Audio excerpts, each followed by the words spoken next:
And that appears to conclude an hour and 40-some-odd minute speech by the president. It's the longest speech of its kind. President Trump moved through a flurry of the actions he's taken in the first 43 days of his administration: deportations, tariffs, ending environmental regulations, reinstating merit-based hiring, revoking diversity and inclusion measures. He blamed the Biden administration at several turns in a way that presidents don't usually in these kinds of speech. He praised Elon Musk and the efforts of his department. And I would say, just as a final note, he gave the speech to half the room, the Republican half tilting his body because the Democrats were having none of it.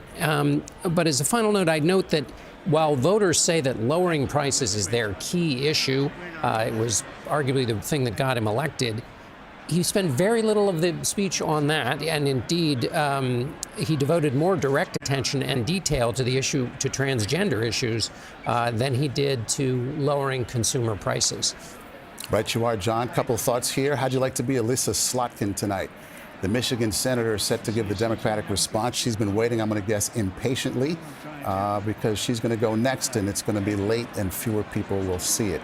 The divide in American politics on full display. 3 minutes after he declared that America is back, Democrats started booing and yelling, and that's when Congressman Al Green, Democrat of Texas, was then singled out as being too loud and out of order and unruly, and so the speaker ordered him removed.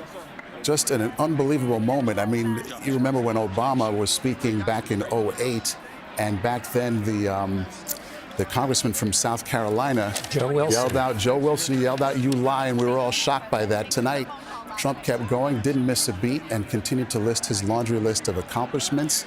And as you say, John, he didn't say that much about the economy. You're going to have to wonder if that was a missed opportunity.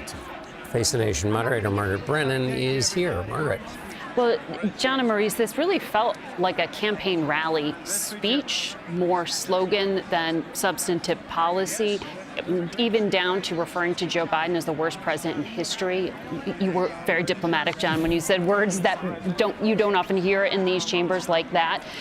These were very raucous lawmakers. The Democratic side thinly attended. You saw pink shirts. You saw signs up protesting Elon Musk, mentioning cuts to Medicaid. That's a reference to a fight in Congress they're about to have over spending and cuts to come.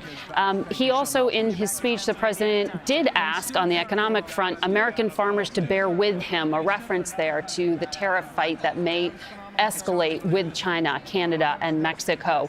He referred to the Afghanistan withdrawal that he negotiated by saying that he has gotten Pakistan to agree to send one of the terrorists who carried it out here. He had a number of announcements like that, calling people out in the audience, always the showman, and he did that here tonight. But he also, interestingly, made some policy announcements. He said he wants to repeal this bipartisan bill that has this massive investment in computer chips, things that have to do with competition with China. It was interesting that he chose in the chamber tonight to go there.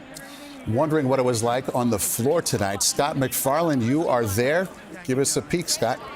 Yeah, Maurice, it was a horribly tense feeling in this chamber at moments. After Congressman Green of Houston was ejected, there was this loud, visceral, ugly screaming inside the chamber, directed at Mr. Green, then directed between both parties and each other. There was another moment when Congresswoman Melanie Stansbury of New Mexico was holding up a white sign that said, "This is not normal." A Republican snatched the paper from her hand and threw it across the room. And then there were the protests from some House Democrats. One after another, they walked out mid-speech. At some point, some of them turned their backs on the president, waited there a moment, then departed. Among those who left, Maxwell Frost of Florida, Jasmine Crockett of Texas, but also there were those empty seats that were so noticeable as the protest continued. And John, Maurice, and Margaret, first time I can remember a State of the Union where the minority party didn't stand once for anything. Scott MacFarlane there reporting from the hall. It was also notable, Scott, since you've covered the January 6th prosecutions and also the fallout from it, that the president spoke at length about trusting and protecting law enforcement officers. He, of course, pardoning those in the January 6th attack on the Capitol that attacked officers as well.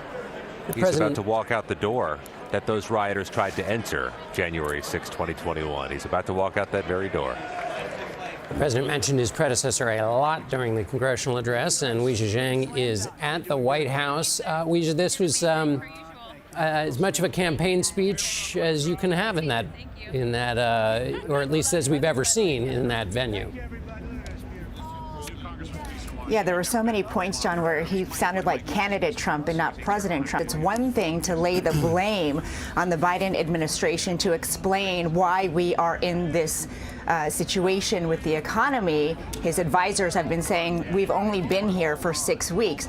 But the real issue here is what he is going to do about it. And White House officials said that Trump would lay out a specific plan and talk about all the things that his team would be doing to bring down prices. But the things he talked about were things that were not new and things that require time. And we know that when it comes to economic policy, time is not on a president's side when people are expecting immediate relief. So he talked about domestic energy production. He talked about waste, fraud, and abuse. And he talked about dealing with the bird flu. But, John, he did not really answer what he's doing right now to bring down the prices. Okay, Weijia Jiang at the White House, thank you. And coming up, the Democratic response to the president's address to Congress. You are watching CBS News.